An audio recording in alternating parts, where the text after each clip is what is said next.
okuliriza kulamusiza kunyo yanajo sinzira okuliriza mandu so kinana mwenda akatonyeza CBS FM Radio Buganda Radio Sabasajja Kabaka eyabavubuka abomulembo omutebi eddakiika ziri 13 zokka zimaze okuyita ku ssaawa M eyakawungezi lunaku olwaleero naku z'omwezi 25 omwezi tuli mu gwa mukaaga omwaka gwa 2024 omwaka gw'ebyensimbi tugusigazaako ennaku mbale bubazi tugumalako omwaka gw'ebyensimbi ate nga n'omwaka nagubwe tutyo tugutwaliriza.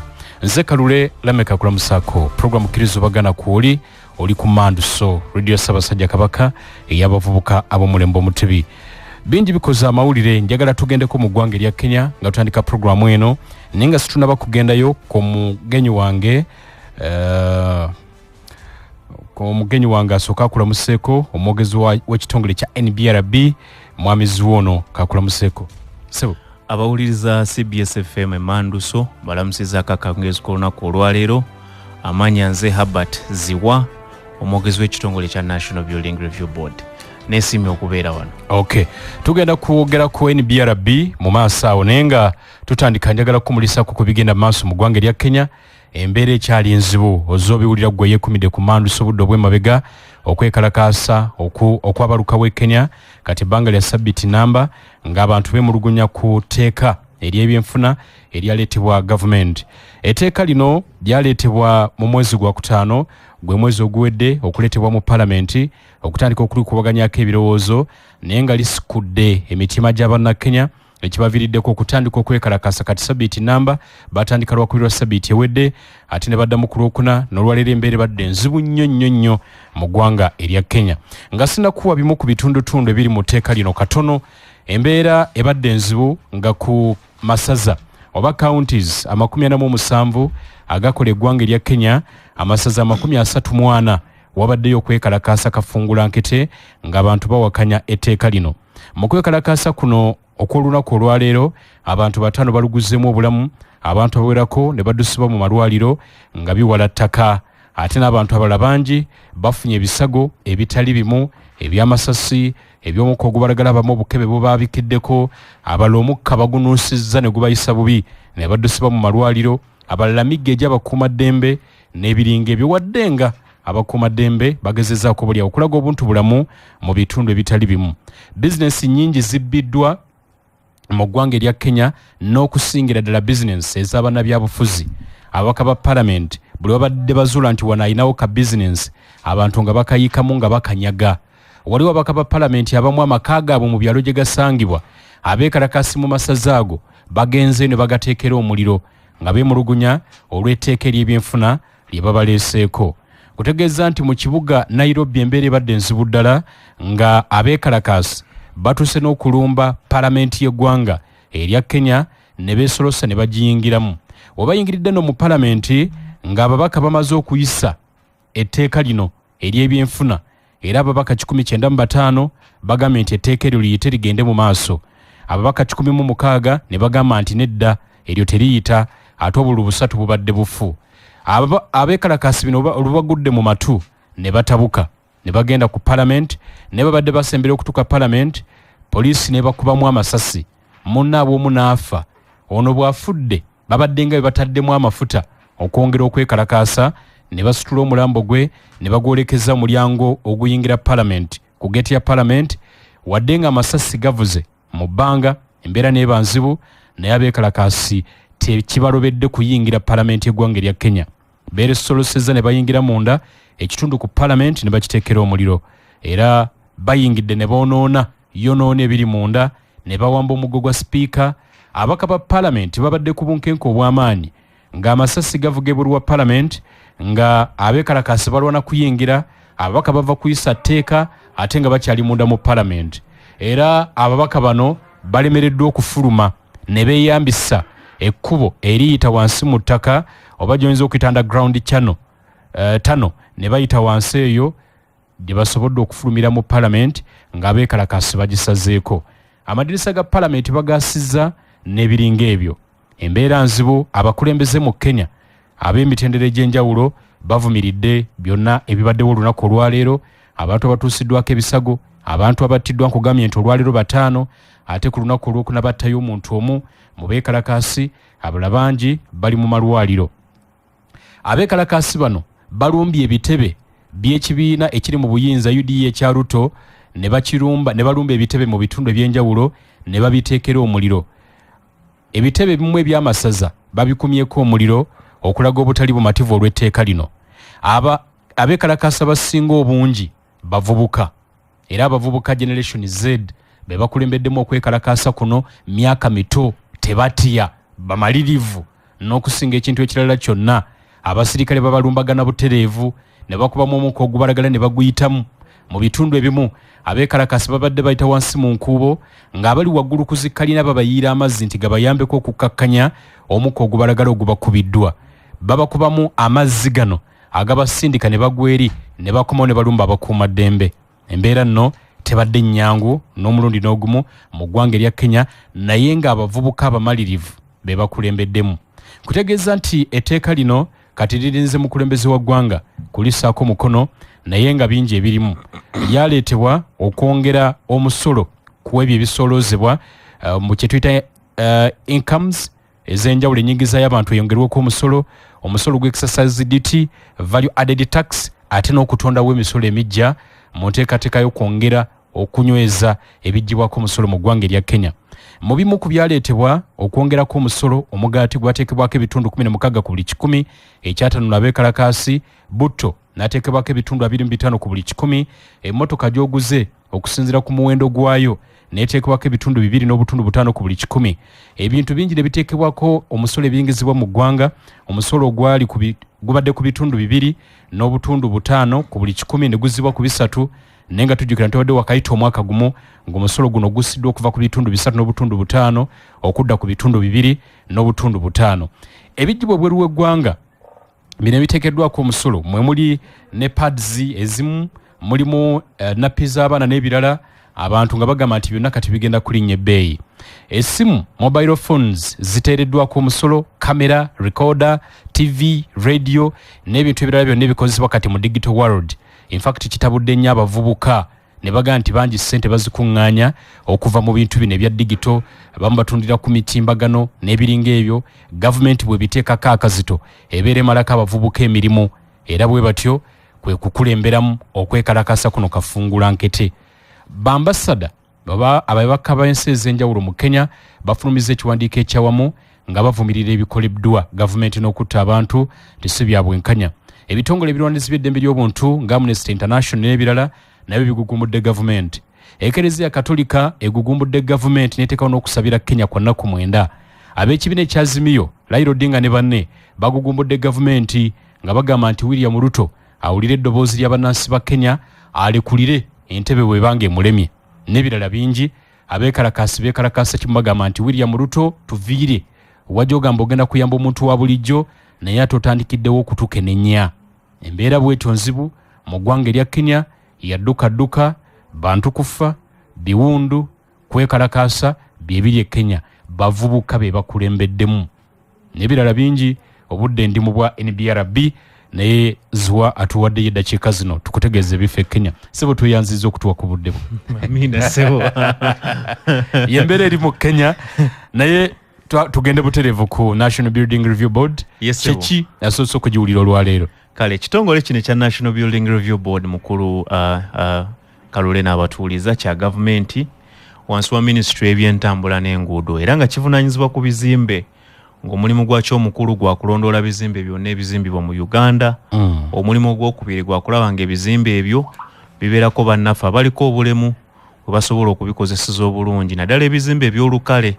Naye nawe omuntu sekinnoomu tukuwa amagezi nti bw'oba ozimba ennyumba fuba okulaba ng'osobola ogikozesa mu mbeera yonna, ne mu kiseera eky'obukadde ne mu kiseera bw'oba ng'oliko obulemu.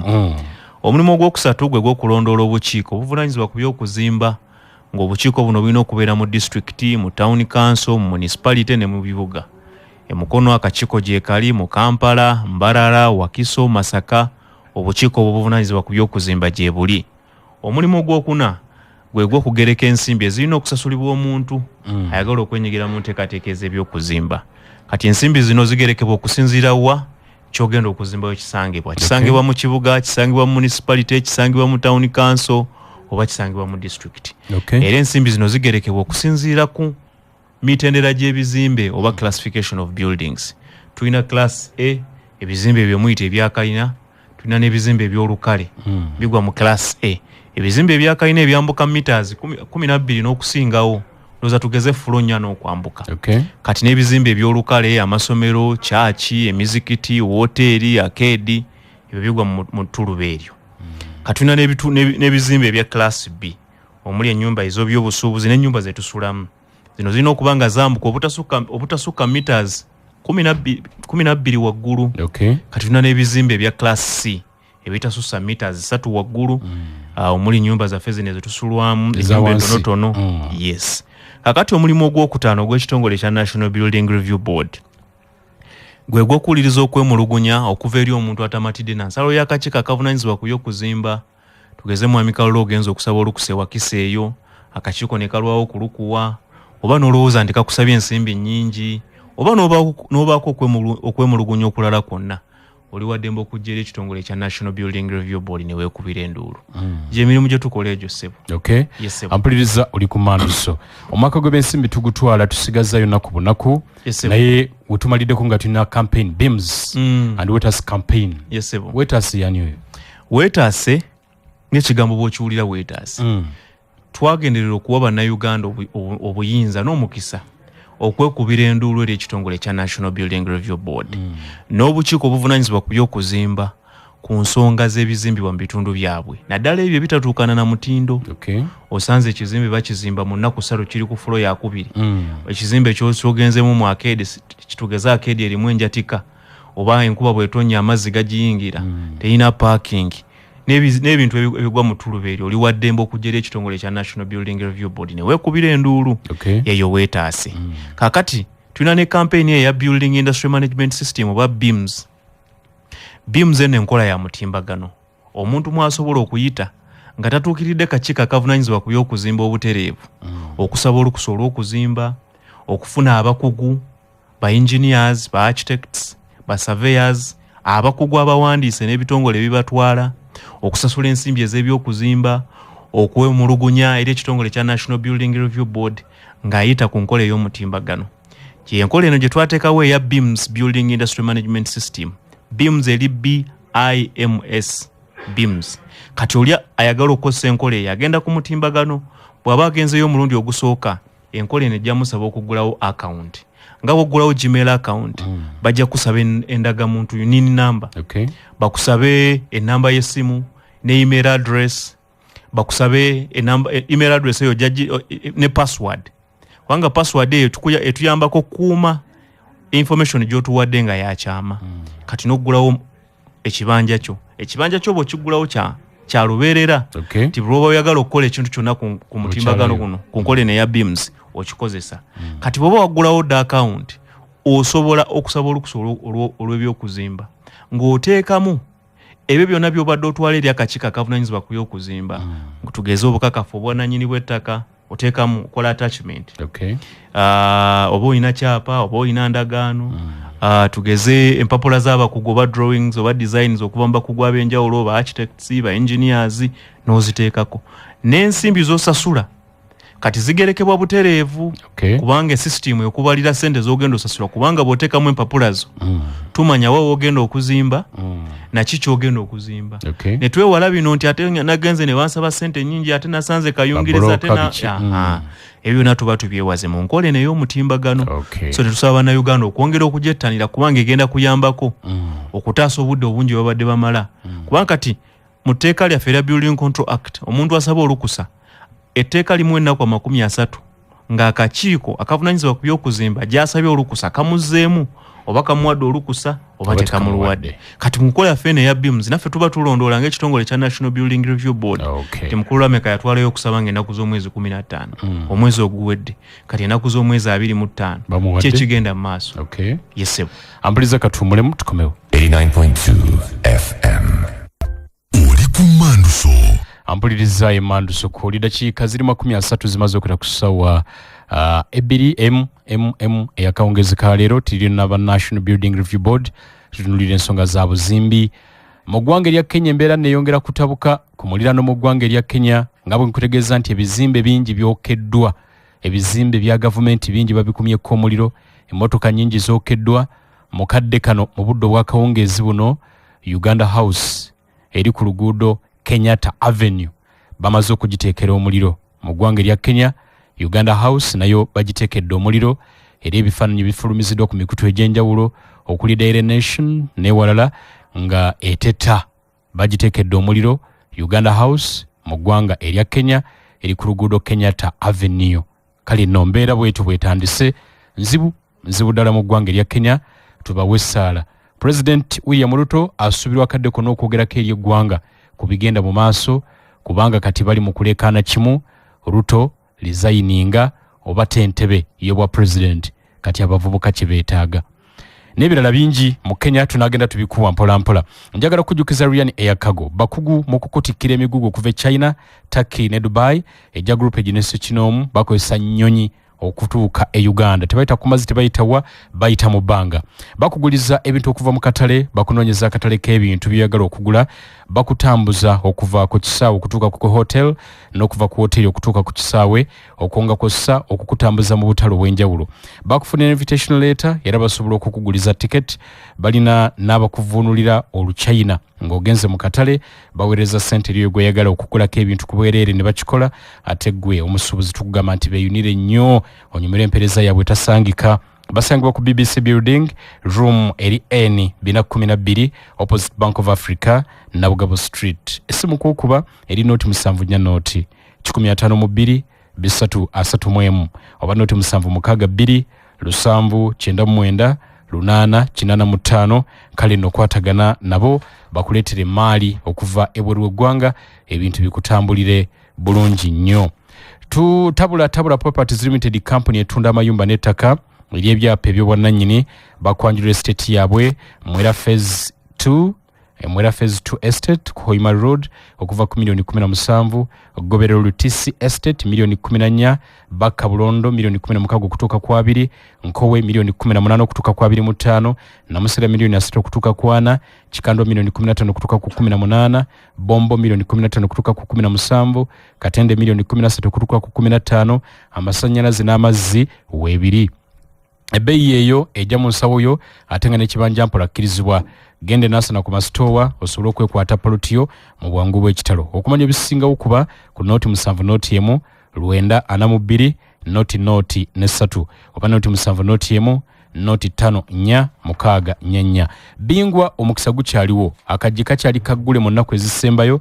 Jangu ewandiisa ovuganye. Tulina Bingwa Toto, Bingwa Extra, oyo Bingwa Toto w'abaana bato, Bingwa Extra wa bibinja ne Bingwa Mabingwa.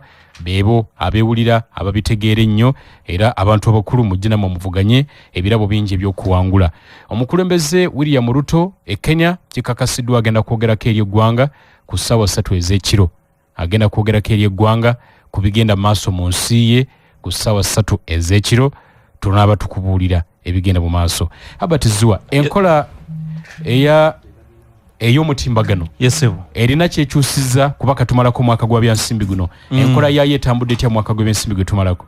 Kale enkola eno omwaka gw'ebyensimbi guno nsobola okugaa nti ine bingi nnyo byekyusizza era twongera okwebaza districts, cities, municipalities ez'enjawulo ezongedde okwettanira enkola eno. Era ekitongole kyaffe kikwasisa omutindo oba compliance department ne standards department babadde batambula mu bitundu by'eggwanga eby'enjawulo nga basomesa n'okwongera okubunyisa enjiri ey'obukiiko obuvunaanyizibwa ku by'okuzimba, naye nga bayambibwako n'ekitongole kyaffe kya ICT okwongera okubunyisa enjiri ey'omukutu guno ogwa Building Industry Management System.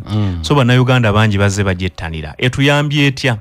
Ekisooka etuyambyeko okugogola ekisaawe kino eky'ebyokuzimba okwo kijjamu abo abeerimbika mu byokuzimba. Kubanga nga bwe nkutegeeza ku nkola eno eya Building Industry Management System, omukugu ayambyeko ayagala okuzimba ng'amukubira drawings oba designs oba plan amanyibwa butereevu.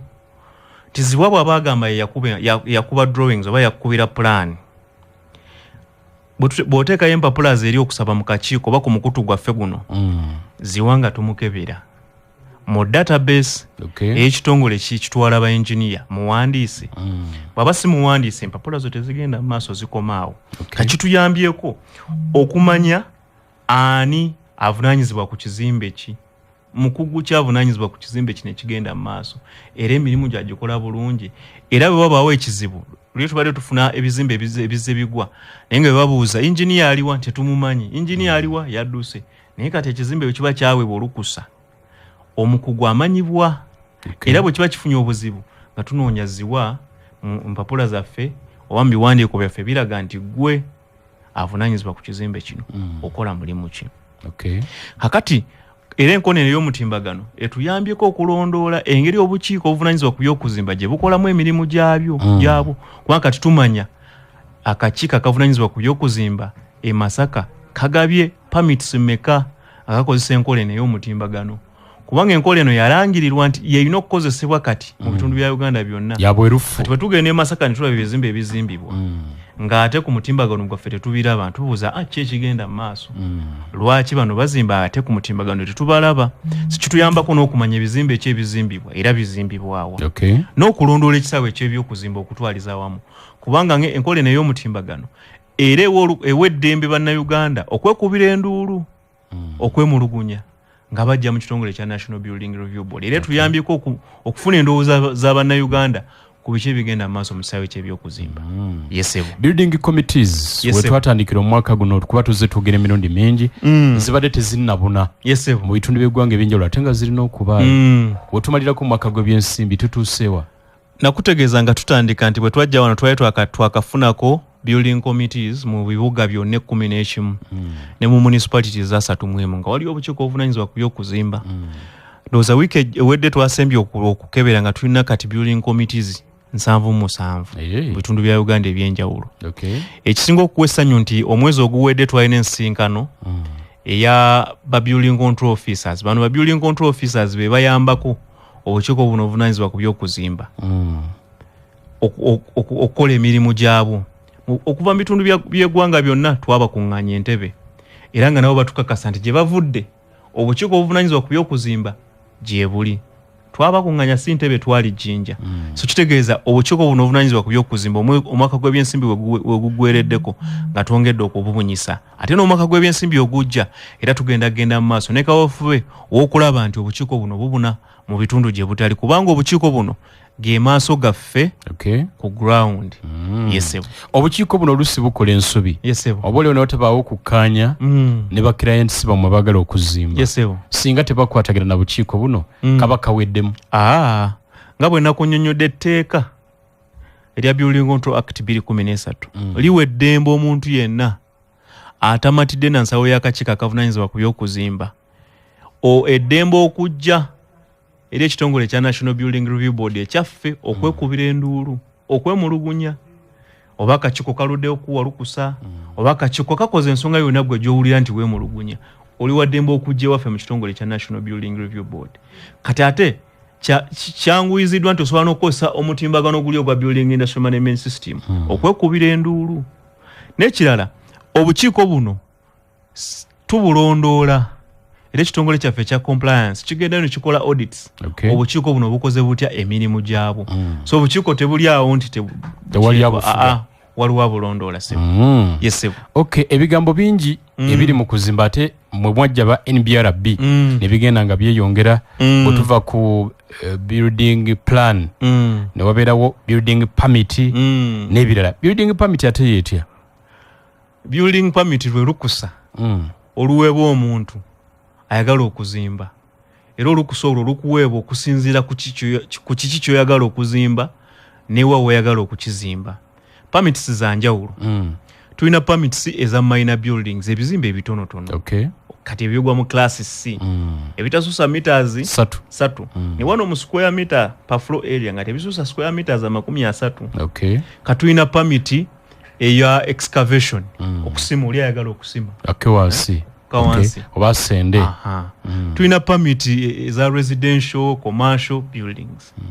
Tubayo ne permits okimanyi nti mukulu olina okufuna olukusa okusula mu nnyumba yo. Tulina occupation permits eziweebwa omuntu okuzimba ku plani ye mwayisa okusula ate mu mpo olukusa okugisula olukuyambako ate olukusa lwa mugaso nnyo eri gwazimba eri gwe nannyini kizimbe.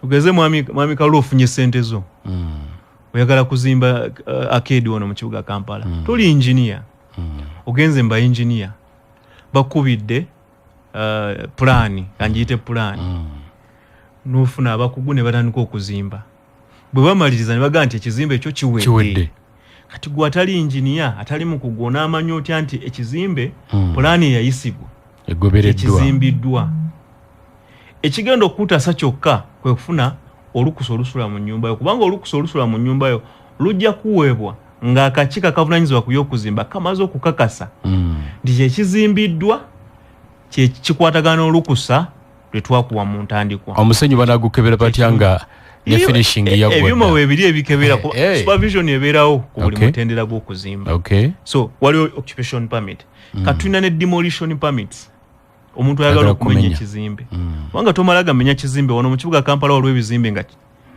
biriranaganye nga bw'omenya oyinza okukosa ekyomulala oyinza okutaataganya entambula y'ebidduka oyinza okutaataganya waya z'amasannyalaze so olina okufuna olukusa n'okulambikibwa butya bw'omenya ekizimbe ekyo so permits za njawulo ezikuweebwa okusinziira ku kiki kyoyagala okukola byonna ku nkole ya BIMS byonna ku ebiri yesebo batugamba n'emabegako nti twalira naawe kati okusaba plan oba okusaba okugenda okukola plan tosooka kupaala sooka tugende ofune olukusa olusooka gwakitugamba okumanya wogenda okuzimba enteekateeka y'ebyokuzimba eri bweti kati mukulu kalwewo oyagala okuzimba tugeze oyina polotiyo emakindi oyina ebigikwatako bulungi ojja sooka ogende mu KCCA otuukire akakiiko aka physical planning committee kakulambike ku nteekateeka y'ekitundu ekyo mw'oyagala okuzimba ekitundu ekyo kyateekebwateekebwa kitya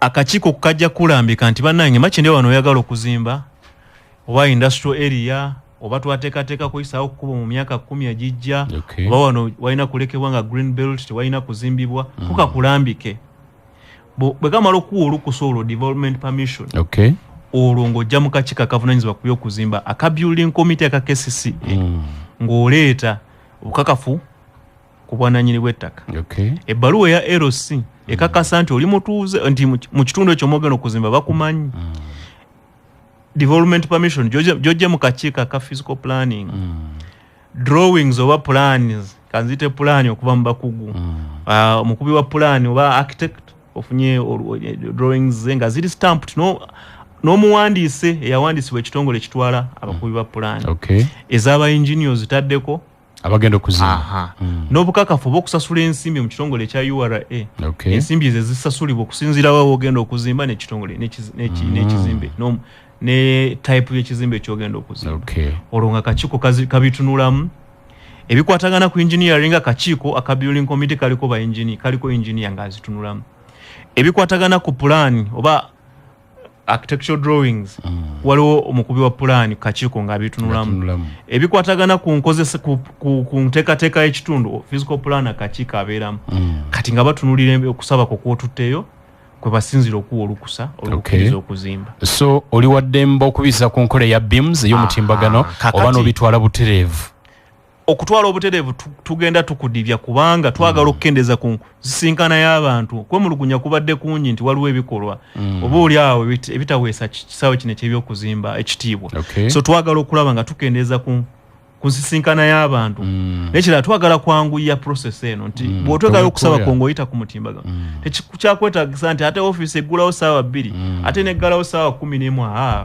w'obeera wonna kati ate tulina ne bannayuganda abali ebweru abatuweereza kuno ensimbi olinaga nti naweereza sente zange basaba olukusa olw'okuzimba sente zange bakolaki bazirya nebye banzimbira sibitegeera naye ku nkola ey'omutimbagano kati okola oyitako butereevu n'osaba olukusa olw'okuzimba n'olondola n'enzimba yo n'ekizimbe ky'engeri gye kikolaki kitambulamu ampuliriza oli ku Manduso katuwumulemu katono nnyo tukomewo 2 FM oli ku Manduso ampuliriza Manduso ku dakiika tubuza 13 zokka okuyingira mu ssaawa 2 ez'ekiro kya leero gavumenti ya America esabye bannakenya okuba bakakamu ekiwandiiko ekyakafulumizibwa kitegeezezza nti gavumenti ya America erondoola byonna nga bwe bigenda mu maaso mu ggwanga erya Kenya era naye evumiridde ekyabakuumaddembe abasumuludde amasasi butereevu mu beekalakaasi okukakana nga 5 battidde olwaleero gavumenti ya America esabye abantu nti babeere bakkakkamu mu Kenya ebigenda maaso babitunuulira era bijja kukolwako mu ngeri entuufu.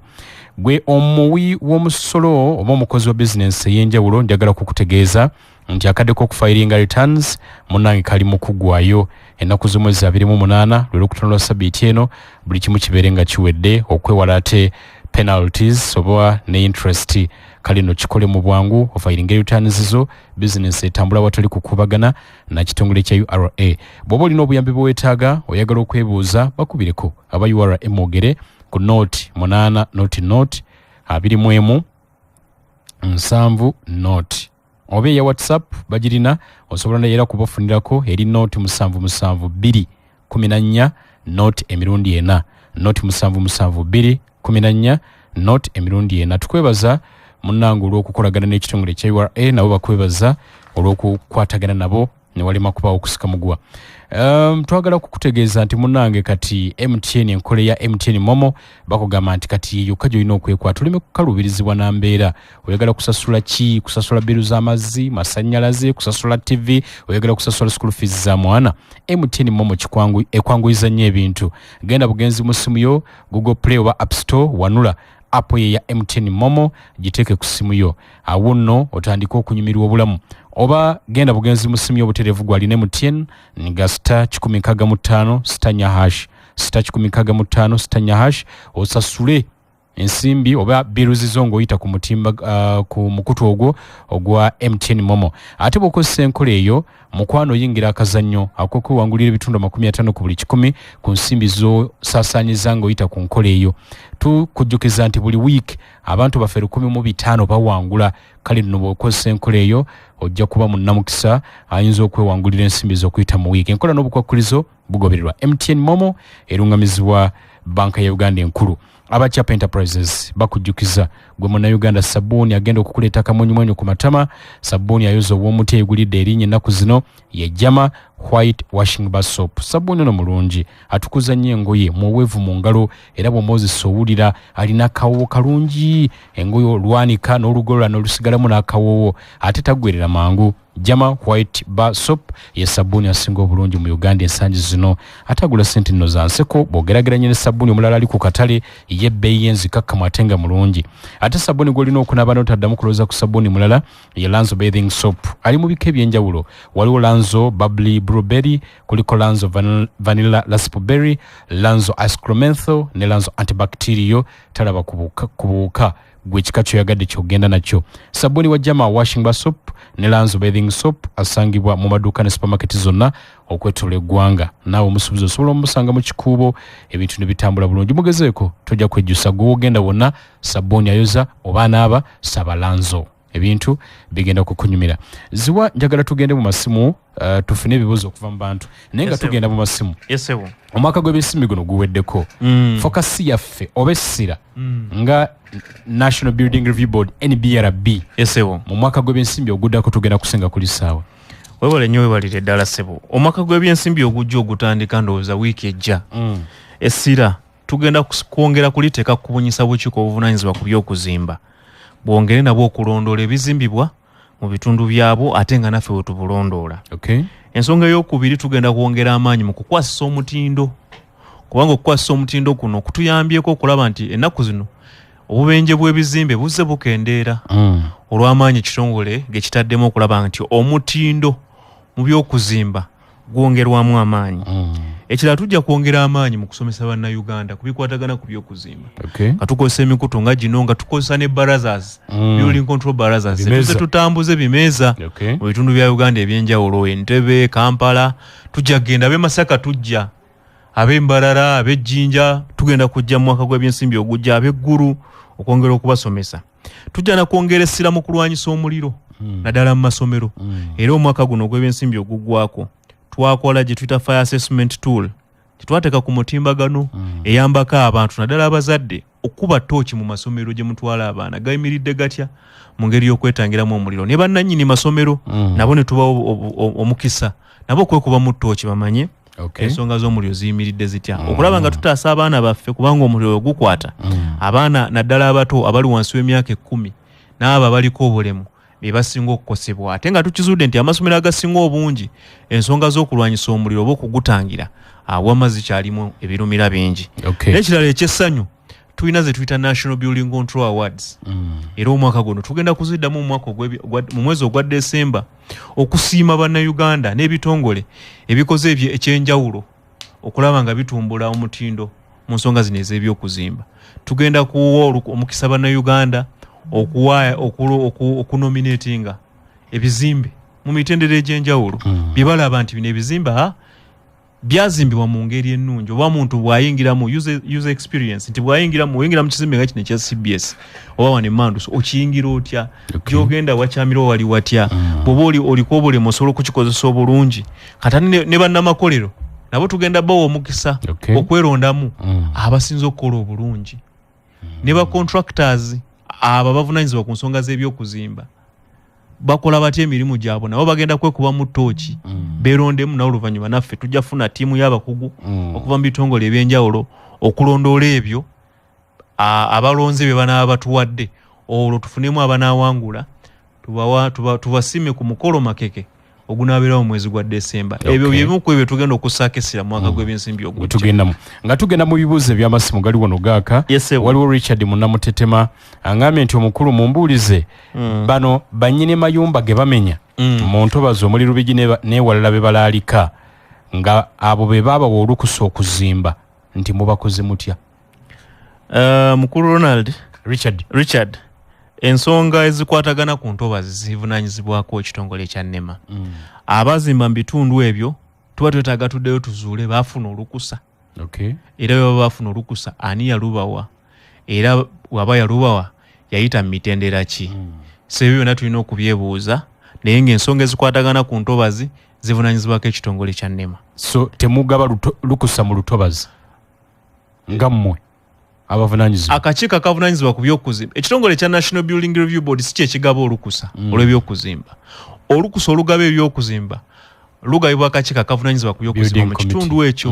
Naye ku kakiiko ako katuulako omuntu avunanyizibwa ku butonde bw'ensi.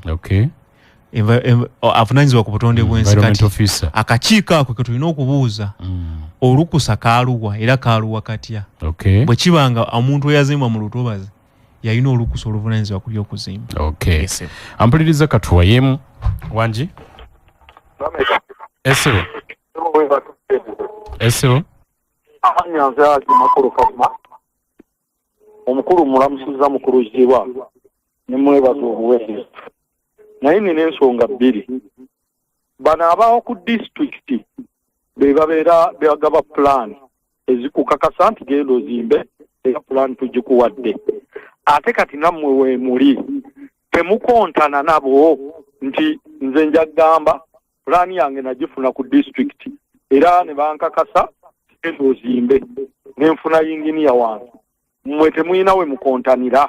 Ekyokubiri muyina obusobozi obudindiggula ekizimbe nga mukizudde nti tekiyimiridde mu busobozi obusaanidde.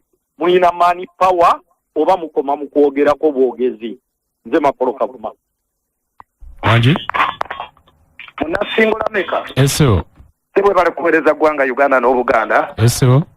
Tata John nga bulijjo ndi mwogezi wa Nalwo Minister Princess Pacis Namuganza Ministry y'Ettaka Avunanyizibwa ku mayumba era ministry yetwala Muganda wangoyo gwokyaziza mwebaza avuddeyo n'alambika ensonga. Naye kye njagala okumubuuza tulaba ensangi zino ebizimbe ebigwa nga birina pulaani nga birina na buli kimu. Abakulu abo n'ekitongole kyabwe kikoma kugaba bugabi pulaani oba kiva ne kiba n'abalondoola ebizimbe ebyo engeri gye bizimbibwamu okugeza nti emitayimbwa balina kukozesa bweti oba kalina bweti oba seminti alina kugenda mu bwatyo. Tulabe nga tutaasa bannayuganda okufa mu bizimbe ebyo ebizimbibwa. Muganda nkusibudde kwagaza byonjagaliza. Halo mwami. Wangi? Wewe tuweereza se. Ennyabo nawe okuliriza? Ono Maama Victor Munyendo. Ate nze kyembuza omwami oyo. Bano abazimba zipalina netuuka mwaliro gwakuna neeyiika negwa ebimu bitta n'abantu. Ebyo byo tebabirondoola. Ate ne bano bennyini abadde lwaki tebabalabula babage bazimba ne babagamba bannaye temuzimba awo muzimba mu ntobazi. webale tuweereza mwami Lami. Kale Wanji Lameka ese nkulamusizaako nnyo taata. ese bunange bwentyo Ono mwoyo gwa ggwanga Seremba Jime ndiwe NUP omukulembeze wange Kyagulanyi Ssentamu. Ekisooka kya byonna bwana Lameka, Uganda bwe tuli ebintu byafuuka byanguzi. Bw'otunuulira ekiri mu Kampala, akabinja ka 7 Hills akakulemberwa Menton kagenda ku buli kizimbe, nako ne kalaga nti kasobola okufuuka akawa abantu olukusa okuzimba. Bannayuganda olw'okuba nti batambula nnyo mu kigambo ky'enguzi, buli muntu kyasanze kyakola kasitaba nga agabeyo kasente nakkirizibwa okuzimba. Ekitongole kya KCC naddala ekiri mu Kampala muno, ebisinga ebizimbe tebibeera apuruvu bwana Lameka. Nkola ya kuyiya buyiyo otuwaddeyo mmeka kakadde kamu kitundu olwo n'ayitawo n'oli n'ayitawo abantu ne bazimba. Okujjako badde mu buteesi bateekewo mbeera yonna mu bintu ebiri mu Uganda wonna. Badde mu batikkemu amateeka amazibu ennyo baba buli banguzi babakwate, omuntu okutandikawo kalina oba ekizimbe kyonna ng'ali apuruvu ng'aweereddwa olukusa olumukkiriza okuzimba. Ekitali ekyo ebizimbe bikyakuba abantu, obubbi buli mu kesisaawo sakaasa na luzira. Wanji Ebale tuweereza mukulu Lameka. ese Ono Damira Kyana Kyambata nga ndi Buyembe Bukoma Nsimbi. ese Ebitongole ebyo ebimu babireeta okutawaanya abantu. Omuntu okutaaka politika era ne basiganga bakuliikiriza ebyo byonna nti tukuteekako kino oba kino. Mwebale tuweereza bannaye. Mpaawo atalekaba mu ggwanga lyaffe Uganda. Wanji Webale tuweereza ssebo. ese Erinnya lyange nze Kasenge John Bosco. Ndi mwami wa Kabaka w'omuluka guno baguyita Butalaga. Naye njagala kubuuza abantu bagibwako ensimbi mpitirivu. Ne bw'okubalaga kimanya pulaani biki ate oddakiika emu. Oyo ani akola ebyo? Bannayuganda nga bakubwa mu biti bingi. Beera bulungi ssebo. kale ssebo tweyanziza kansembeyo ggwe Lameka Wanji ffe bali kuweereza ggwanga ssebo. ssebo Tere oli mu Naluweero Akim owa boda boda. Ndi mu kibuga Kampala muno ssebo, naye omukulu ekibuzo kyange gyali bannange mutuyambeko mugezeganyeeko ne bannammwe abafulumya pulaani abamu. Eno ku local government pulaani nga za buseere taata. kale tweyanziza nnyo bwana ziwa tumalirize n'abantu abo. Mwebale nnyo mwebalire ddala abakubye amasimu ebibuuzo bye mubuuzizza biraga nti mubadde mugoberera programu eno ate mulumirirwa ekisaawe kino eky'ebyokuzimba. Ekisaawe kino kitukwatako ffenna kubanga mwena gye muli mu bizimbe, abaana bammwe bali mu bizimbe, bwe mugenda mu masinzizo mugenda mu bizimbe, bwe mugenda okuwummula mugenda mu bizimbe, wonna bwe muli ebizimbe bibeetoolodde. So buvunaanyizibwa bwaffe nammwe okulaba nti ebizimbe ebyo tebibatuusaako bulabe. Mukulu Makolo Kavuma abuuza nti waliwo enjawulo wakati wa kye tukola ne district tewali kukontana. Mukulu Makolo Kavuma waliwo enjawulo era tewali kukontana. Nga bwe nannyonnyodde nti ffe tulondoola obukiiko obuvunaanyizibwa ku by'okuzimba. Obukiiko obwo buli ku district, buli mu kibuga, buli mu town council, buli mu municipality. Mukulu Makolo Kavuma eyo gy'olina okugenda okusaba olukusa olw'okuzimba. Tojja waffe naye ffe tulondoola obukiiko obwo. Engeri yokka gy'osobola okujja ewaffe ng'olina okwemulugunya ku kakiiko akakavunaanyizibwa ku by'okuzimba.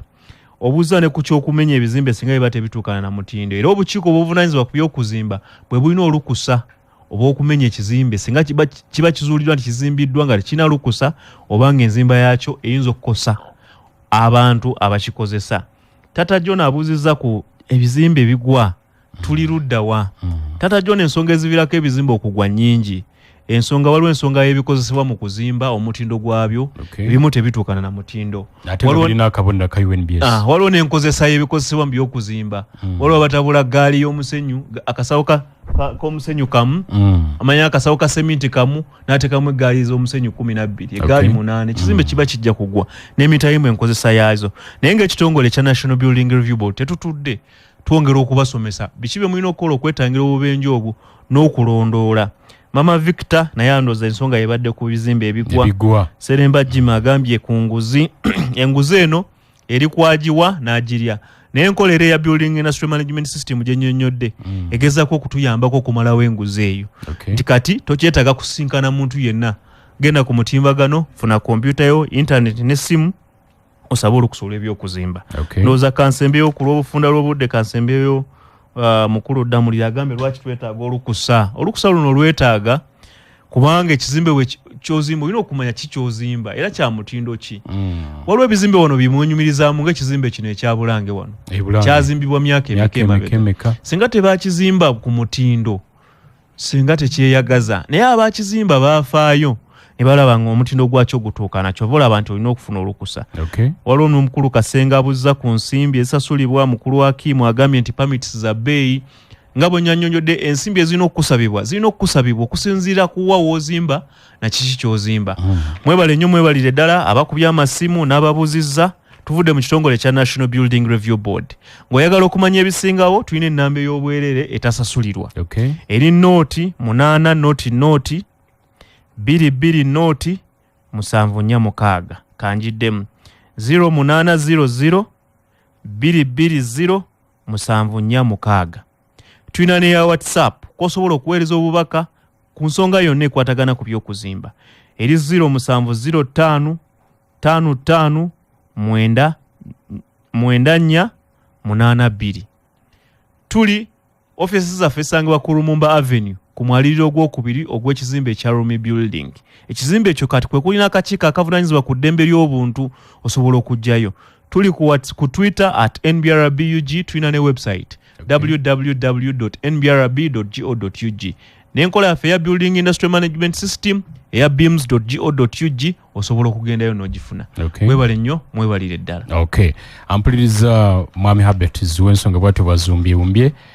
tujja kuddingana olulala tutera okubeera naye ne tukuba mu ttooki okulaba nga ebizimbe obubenje bwabyo bukendeera mu ggwanga ate n'okwongera okwetereeza kampumulemu nange katono fune ku lwendo lw'otuzzi ate nyingirewo n'abagenyi abalala ampuliriza Emmanuel Sokoli dakiika ziri munana zokka zimaze okera ku ssaawa 2 ez'ekiro ky'olunaku olwaleero njagala kujjukiza nti oli ku Manduso 89.2 Radio Ssaabasajja Kabaka y'abavubuka ab'omulembe omutebi nze Kalule Lameka program kkirizo bagaana njagala kukujjukiza Forest Resort Rweza nti omulimu gwabwe kukakasa nti onyumirwa obulamu ng'ogenzeyo owummula era n'ofuna obuweereza obwo obutuukana n'omutindo kifo kirungi nnyo wagazi wasirifu ebisulo birungi ne bw'oba oyagadde okuwummulako na famire yo basobola okukuwa amaka malamba n'owummula ne famire yo gwali ebweru ng'oyagala kukomawo Uganda kuwummula Forest Resort Rweza mukwano kyekifo ekituufu ky'olina okugendamu osobola okugenda ku mutimbagano n'olaba bye bakola n'olaba n'ekifo kyabwe www.forestscaperesort.com ojja kumanya bye bakola kubanga omutimbagano gukuwa byonna bafumba emmere eya buli kika eya wano n'ey'ebweru w'eggwanga balina ebisanyuso by'abaana ebyokuzanyisa swimming pool weeri balina ekifo oyagala kukola mukolo gwa ngeri yonna gardens weziri ate buli lwakutaano babeerawo ne bandi nekuba omuziki n'omuyimbi ow'enjawulo balina ekibira mwosobola okugenda n'olambula ku miti n'owulira obunyonyi bw'obukaaba kwegamba abaana baffe abamu bakuze tebamanyi na bibira naye omutwalako ku Forest Resort n'atambulamuko ku kibira n'alaba embeera nga bweri wasirifu kifo kirungi nnyo kiri awo nno ku luguudo lw'Entebbe nga tonnatuuka ku mafuta ga gaasi erwezaawo ku luguudo lw'Entebbe nga tonnatuuka ku mafuta ga gaasi ojja okubasanga okyamekawo katono nnyo obulamu bunyume bakubire ku ssimu eri nooti 7 8 5 21 995 oba nooti 778 333 486 ojja kusobola okumanya bingi ebifaayo naga nti gwe alina ennyumba ez'abapangisa apartments arcade mall offices n'alina amaduuka ng'okoye ebizibu ebiri mu kubanja abapangisa weekwate Just to Let Real Estates webali nnyo okulaba ng'ofuna ssente eziva mu bupangisa omulundi gumu ate ozikozesa okwekulaakulanya tomala biseera ng'ogobagana n'abapangisa kubanga balina obukugu mu kubanja abapangisa wamu n'okulaba nga ekizimbe kyo kisigala mu mbeera nnungi Just to Let Real Estates basangibwa Nigeria Bulabira 2 Road ng'esimu kubakubira eri nooti 759 65 33 8 oba nooti 787 5 33 ebizibu by'abapangisa bibakwase aba Just to Let Real Estates bajja kubigonjoola kasente okafunire wamu ate osobola okukola enkulaakulana endala. Nina abagenyi ba mirundi ebiri mu studios tugenda kwogera ku nsonga za nkulaakulana. Asooka ye Professor Issa Nsereko. Professor Issa Nsereko ono y'omu ku bakulembeze mu Makerere University Business School MOBS Dean Entrepreneurship, y'omu ku bakulembeze b'ettendekero eryo. Njagala asooka kulamuseeko n'oluvannyuma ngenda kukutegeeza ensonga. Professor. Mbalamusizza nnyo abatuwuliriza olunaku olwaleero ng'era bw'agambye amannya n'eddoboozi Nsereko Issa era nga ndi mukulembeze mu ttendekero eryo. Bitambula bulungi ebya MOBS? Ebya MOBS bitambula bulungi ssebo. Okay. Ampuliriza omugenyi owokubiri na Mwami Katumba. Mwami Katumba ono mukulembeze mu CBS Radio eno atavunaanyizibwa ku nkulaakulana y'abantu okuyita mu myoleso okubabangula mu byenfuna n'ebiringa ebyo. Tulamuseeko Mwami Katumba. Abatuuliza ku leediyo ya Kabaka musanyuse okubeera nammwe kawungezi ka leero era nsewonzikiriza nyanirize omugenyi waffe Professor Issa Nsereko ngazze ku lw'omukago gwe tulina wakati wa CBS ne Makerere University Business School nga gugenderera okuyamba abantu baffe naddala bannapewosa abali mu mirimu egy'enkulaakulana kulaba nga balambikibwa bulungi okugenda mu maaso. Okay. Lwe twaliko wano n'omukulu omwere okuva mu MOBS twayanjula ensonga ey'omukago gwattibwa wakati wa CBS Radio ne MOBS okutumbula embeera z'abantu ba Ssaabasajja Kabaka. Abamu tebatajjukira nsonga za mukago. Bw'otufunziza Mwami Katumba omukago wakati wa CBS ne MOBS guli gutya? Neyanza ssebo ettendekero lino erya Makerere University Business School lya kikugu era nga bwe tumanyi nti Makerere University bwe tujoogerako buli omu akimanyi. CBS munaddala mu nkola ya pewosa tutunuulira abantu ba Ssaabasajja Kabaka abakola emirimu gyabwe mu ngeri yonna yonna naye nga batandikira ku musingi ogw'ekyalo gye babeera n'okutereka ku nsimbi entonotono gye balina naye ng'ensimbi eyo erina okubaamu omulimu gwekola ogw'okwekulaakulanya. Kati CBS mu kufuna emikago eginaayambako okuggusa ensonga eyo twafuna bannaffe bano aba Makerere University Business School ate ne tusanga nga tulina ebirowoozo bye bimu wadde bo batendeka ne bagaba zi degree ne certificate ne masters n'ebirala PhD naye twakisanga nga nabo baagala nnyo okutunuulira abantu baffe bano bayambiddwa batya okulaba nti emirimu gye bakola naddala mu business naddala mu business obutono gigenda maaso ate negisigala ku mulamwa. Bizinesi ezo ne zitalwala kukonzibwa na kuggwaawo banoonyereza ate batendesi. Kakati ffe tulina bannaffe bannapewosa n'abantu aba Ssaabasajja Kabaka abalala abeetaaga obukugu buno. Kakati naawe we twafunira entegeeragana era ntukola omukago omunywevu nga twagala okutumbula ebyenfuna eby'omuggundu mu bantu ba Ssaabasajja Kabaka ate nga tulambikibwa abakugu. Ffe tusobola kubimaliriza ffekka kuba si ffe tumanyi buli kimu naye twafuna abakugu bano era nga profesa bumuwulira profesa aba muntu mumanyi. Kakati nno twesunga byagenda tubuulira ebinaagasa abantu baffe ate n'ekirala nti twagala bannaffe abali mu mirimu gino egya bizinesi obutonotono okwongera okujjanjabanga bizinesi zaabwe zireme kusaanawo kubanga nga bwe tunalaba mu maaso eyo be basinze okuwanirira eggwanga lino mu byenfuna. Abantu baffe abasinga gy'emirimu gye balimu naye ng'ate basoomozebwa balina okusoomozebwa kungi. Kakati bannaffe bano abanoonyereza abakugu bavaayo ne batunuulira ebisoomooza abantu baffe n'okubinogera eddagala. Okay. Yesebo. Mu mbalirira y'Obwakabaka bwa Buganda yasomeddwa olunaku lwajjo ebyobulimi biteereddwamu obuwumbi obusukka mu 6 ate n'ebirala bingi birowoozeddwako mu kusitula embeera z'abantu ba Ssaabasajja Kabaka omuli abavubuka n'abalala.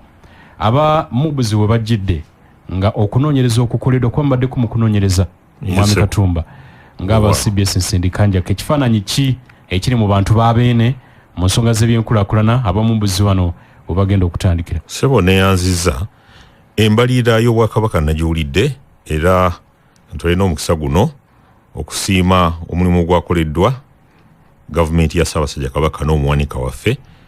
Embalirira yabadde nnungi era yalambise bulungi ensonga ezo ku by'obulimi n'ebirala byonna. Naye weeraliikirivu obuliwo nti wadde omusingi gwaffe wano mu Bwakabaka ne Uganda yonna gwa bya bulimi, naye tukizudde nti ate abantu baffe ab'emyaka emikozi ate batandise okwebalama omulimu guno ogw'obulimi, abavubuka era nga basinze kweyiwa mu bibuga olw'ensonga ze tujja okulaba awo. Kakati ebyobulimi ne bitandika okukosebwa mu kyalo eyo, era obubonero butandise okutulaga nti ebintu bingi kakati bitandise n'okuva mu mawanga ag'ebweru bye twalimanga wano. Ekyo nno kyeraliikiriza. Kakati nno kwe kufuna abakugu bano bongera okutuzaamu amanyi n'okutemera empenda, naye nga era nga bw'owulira abakugu bano batambulira nnyo ku kunoonyereza okulimu n'ebibalo. Ffe bwe twanoonyereza ne tukizuula nti abavubuka bano mu myaka gino emito balina ebyo basikiriza okweyiwa mu bibuga. Myaka emeka egyo gy'oyogera? 15 okutuuka mu 25 awo. Era bw'otambula Muganda Lameka olaba abavubuka abali ku nguudo batunda kino batunda kiri, batunda kino batunda kiri. Enfuna ey'amangu eyo esikiriza nnyo abavubuka baffe okuva mu byalo. Tebakyayagala kugumiikiriza kulima nti ebintu bijja kulwawo, baagala akasente kano tebanoga akamangu mangu. Naye ate bw'otunula bu bizinesi buno bwe twazudde nti bungi nnyo, nabo bulina ate ebizibu bye buleese, era nkakaza nti Profesa ensonga ezo ajja kwongera okuzirambika obulungi ng'abantu baffe beetaaga bategeere ddala kino kitugasa ng'eggwanga oba kitunyiika mu ngeri emu oba endala. Kakati nno ffe twafunyeemu obweraliikirivu ate nga n'abantu baffe bakiraba, kwe kuyita abakugu bano bajje nabo bakube ettooki mu mbeera eriwo, oba oli awo bye banaatulambika binaayamba abantu baffe okukyusaamu embaliira y'Obwakabaka eyo esobole okuteekebwa mu nkola bulungi, ate n'Obwakabaka busobole okugenda mu maaso. Okay. Professor Sereko. Nseba. Mukolo okunoonyereza mwe bakugu mwe basaba ba business n'ebiringa ebyo. Nseba. Kiki ekiganya abavubuka okudda mu byalo? Bwe tutandikirako ku nsonga eby'obulimi ng'okunoonyereza bwe kwalaze. Neyanziza nnyo. Nja kutandika nga ngamba nti kituufu nnyo abavubuka bangi nnyo beetanidde okuba nga badduka okuva mu byalo ne bayingira ekibuga. Ekibuga kino kirimu ebirungi bingi. Waliwo n'abagamba nti bw'obeera mu kyalo obwongo buwumba, kigaana nti omuntu yenna teyandibadde mu kyalo yandiyingidde ekibuga olw'ebirungi ebirimu. N'olwekyo abavubuka basooka ne badduka gye bagenze ne badduka okuva mu byalo ne bayingira ebibuga olw'okuba nti bo bagamba nti emirimu wano mingi. Bw'oba ng'ozeeko ku byenjigiriza era weebiri mu kibuga, era kwagamba ne basooka bagamba nti nze sifaayo ne bwensooka okutunda bodaboda oba ne bwensooka okutunda ettaka lya maama n'erya taata, kasita mba nzize wano ne nfuna ki omulimu gw'obwa boda ne ntandika okukola ne ndaba. Kugamba ekisinga nti tuzibwa amaaso ne tuva ku bulungi obuli mu kulima okwandibadde eri gy'okwata akasente akawera n'ojja eno otandika okupatikana n'ensi. Okay. Wano naliko n'omulimisa w'ennyaanya naga nti yiika y'ennyaanya emu ezitowa okusinga yiika y'ettaka kw'olimya ennyaanya, nti by'olimyeko bw'ogirabirira obulungi bya muwendo okusinga ettaka liri, nti osobola okulima ku yiika emu n'ogula yiika 3 ez'ettaka. Ate era bwe kiri kubanga bw'ojja n'otunuulira nali ngezesa bugezesa ewaka wange ne ngezaako okulima amayuuni. Nsula eyo sayidi z'ekira, naye bwe nalima amayuuni muganda wange ekyakwewunyisa ngenda okujja mu katale bano abatunda, nina muganda wange awo ne mmuwa ebintu bino nga ngezesa ndabe ddala abantu ab'oku nguudo kiki ddala kye bakola. Nga mukwasa mayuuni omanye ekyanneewuunyisa nti omuntu akola emitwalo 40 2 olunaku nga naye asasudde siringi 100 lwokka olw'empooza. Ate nga n'empooza eyo tegenda na mu gavumenti. Kwegamba n'olaba nga ekituufu ekiriwo abantu bafiirwa nnyo noga abavubuka bannange twandyetanidde nnyo ekyokuleka nti okubanga tusooka ne tuleka gold ali mu kyalo ne tujja wano okutandika okulwanira ekitono ffenna kyova olaba ekibuga kiyingiddemu abavubuka bangi nnyo era n'okulwanira emirimu kungi nnyo ekireeta empisa endala ezandibadde zitali ki nuŋŋamu. Okay. Bwali bubaka bwa Ssaabasajja Kabaka gye buvuddeko ng'ayayanira abavubuka obutava mu byalo obuteetundako ttaka n'ebirala naye ate omuzigo gukyali waggulu mu nkolagana yaffe nammwe nga CBS nammwe aba Makerere University Business Institute tugenda kuzza tutya abavubuka mu byalo teekateeka kyolowooza? Neyanza olw'ekibuuzo ekyo nja kusooka okugamba nti gavumenti erina okusooka nsoose egamba gavumenti ng'oggyeko gavumenti ya Buganda naye waliwo ne gavumenti ennene eya Uganda yennyini nti erina okwongera okusikiriza abantu mu kyalo n'eteekayo ebintu.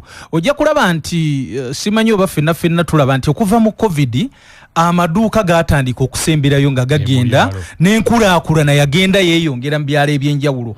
Kaakati lwaki enkulaakulana yeeyongera mu byalo nti abantu bakkiriza ne bagamba si kibuga wokka we nsobola okukolera naye bwembeera ebwayise bwembeera ekawempe bwembeera emaganjo bwembeera ewakiso nsobola okufuna n'olwekyo ebintu ebyatuuka ku bantu nti lwaki abantu bajja mu kibuga kuba baagala byanjigiriza bajja mu kibuga kubanga we balowooza nti ajja kufuna eddwaliro mangu bajja mu kibuga olw'okuba balowooza we bagenda okufuna sente naye bw'otandika okubanga gavumenti ya Ssaabasajja ng'eyeegase ne gavumenti endala ennene nti mukwate ekkubo ne mugenda ne musikiriza abantu ne muteekayo ebintu oba gavumenti eno neeteekayo ebintu ebimu kubisikiriza abantu okujja ng'okwongera amasomero okwongera okuteeka ebintu mu masomero okwongera okubanga ebyenzijanjaba birungi n'okubanga ebibuga bino babiwa amaanyi ag'enjawulo okuba nti abantu basuubulirayo.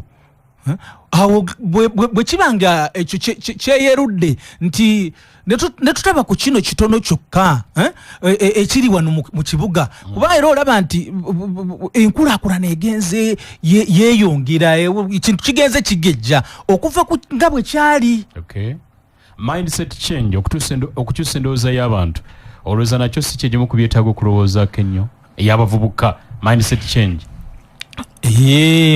Ekyo mindset change kituufu ddala mu misomo gyonna gye tuba tugezaako okusomesa tusomesa nnyo enkyusa y'obwongo bw'omuntu.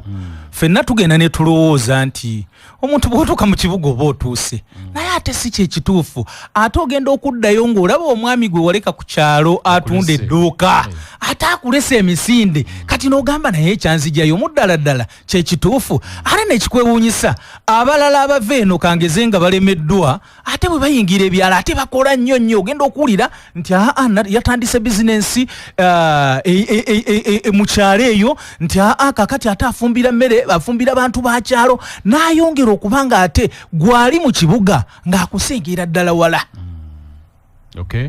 Ampuliriza Emmanuel Sokoli dakiika ziri 24 tugenda mu 25 zise ku ssaawa 2 ez'ekiro ky'olunaku olwaleero twogera byanfuna ebyonfuna bwe bitereera n'ebirala byonna bitereera kale nno tosesetula kalimi mu ggwanga erya Kenya bikyagenda mu maaso gavumenti eyungudde amagye ng'ayambeko poliisi ndowooza era bikeremereddwa mu bitundu ebimu kati bayungudde amagye ng'ayambeko poliisi mu bitundu eby'enjawulo kutegeeza nti omukulembeze gwanga wa Kenya William Ruto Ssaabasatu agenda kwogerako eri eggwanga ku bigenda mu maaso ebizimbe bingi biteekeddwa omuliro kutegeeza nti ne Uganda House eri ku luguudo Kenyatta Avenue naye eteekeddwa omuliro. Bingi bigenda maaso mu ggwanga erya Kenya just nkuwako obumu ebingi ojja kubifuna mu mawulire gaffe katuumulemu katono tukomewo.